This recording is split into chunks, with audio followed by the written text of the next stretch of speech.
The last modifier from the group Deform is Flatten. On the workspace, choose an object for future work, and let's choose the tool. Flatten allows you to cut the object along one of the planes. Hover the cursor over the guide of this tool and cut the object along one of the coordinate axes.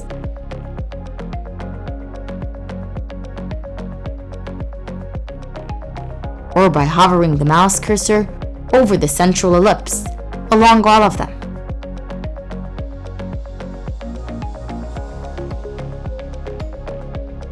Let's look at the settings panel of this tool. You can deform the object by putting a number in the index input field of one of the coordinate axes.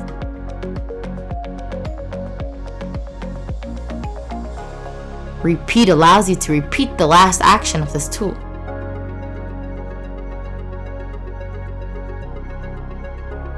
Let's open the tab of additional settings of this panel. By turning on the value symmetry, the symmetrical effect of this tool will be working on the object along one of the coordinate axes.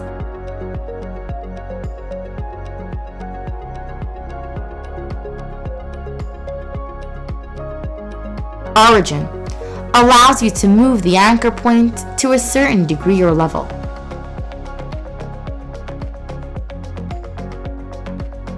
The deformation will be happening from the anchor point of this tool. Manual Gizmo allows you to move the anchor point to any space of the workspace with the mouse cursor.